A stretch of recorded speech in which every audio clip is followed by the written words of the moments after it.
আসসালামু আলাইকুম এভরিওয়ান, কেমন আছো তোমরা সবাই? চলে এলাম আরেকটি নতুন ভিডিও নিয়ে। তো আজকে তোমরা দেখতে পাচ্ছ আমার হাতে একটা পার্সেল আছে, তো এটাই আজকে খুলবো। তো সেই সাথে এই প্রোডাক্টটি কিনে কিন্তু অনেক বড় ধোঁকা খেয়েছি, সেই কথাও তোমাদের আজকে জানাবো। তো এই জন্য তোমাদের পুরো ভিডিওটি দেখতে হবে, একদম লাস্টে গিয়ে আমি তোমাদেরকে বলছি। তো বেশ কিছুদিন ধরেই এসি নিয়ে একটা প্রবলেমে আছি। আমাদের রুমের দরজাটা ভালোভাবে আটকানো যায় না, মানে একদম লক করা ছাড়া আটকে থাকে না।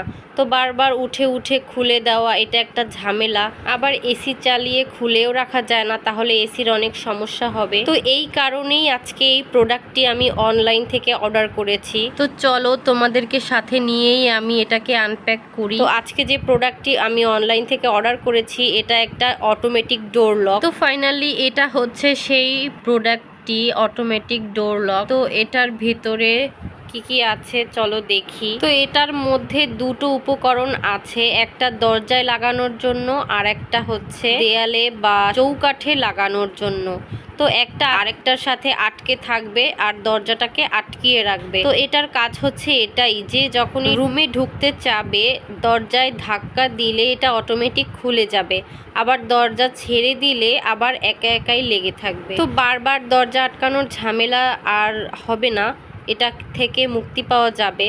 তো এই দেখো এটাতে কি কি আছে। এই যে আমি যেটা বলেছি, এটার সাথে একটা আঠালো একটা স্টিকারের মতো আছে, যেটার দুই দিকেই হচ্ছে আঠা। তো একটা দরজায় লাগাতে হবে আর একটা হচ্ছে চৌকাঠে বা দেয়ালে লাগাতে হবে। তো মুনতাহার পাপা দেখছিল কোনটা কিভাবে লাগাবে, সেটা একটু চেক করে দেখছিল। দেন এই স্টিকারটার দুই পাশের কাগজ এভাবে উঠিয়ে একটা এই লকটার উপরে লাগাতে হবে, আর অপর সাইডটা দেয়ালে বা চৌকাঠে লাগাবে। তো একটা পাশ লকের উপর লাগিয়ে এবার অপর পাশের স্টিকারটা উঠিয়ে ফেললো। এবার এই পাশটাই আমরা দরজার চৌকাঠের সাথে লাগাবো, যেন শক্তভাবে এটা লেগে থাকে। এই যে লাগানো শেষ হয়ে গেল।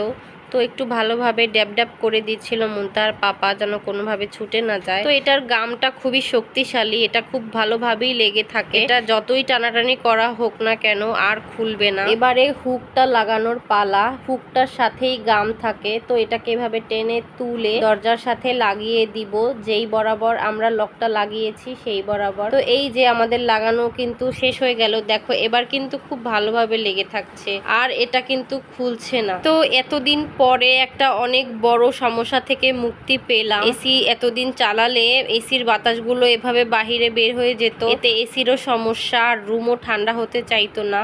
তো এবারে আসি এই প্রোডাক্টটি কিনে কেন ঠকেছি। এটা আমি অনলাইনে একটা পেজ থেকে অর্ডার করেছিলাম ডেলিভারি চার্জ সহ, যেটার দাম পড়েছিল 570 টাকা। কিন্তু কৌতূহল বশে আমি এটা দারাজে সার্চ করেছিলাম যে এটার দাম কত হয় দেখি।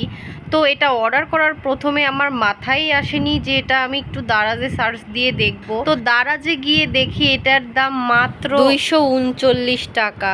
তো দেখো কত বড় ধরাটা আমি খেলাম। তো তোমরাও যদি কোনো কিছু কিনতে চাও, একটু ভালোভাবে খোঁজখবর নিয়ে কিনবে, যেন আমার মতো এরকম ধোকা না খাও। তো আজকের ভিডিওটি এই পর্যন্তই। সবাই ভালো থেকো, আল্লাহ হাফেজ।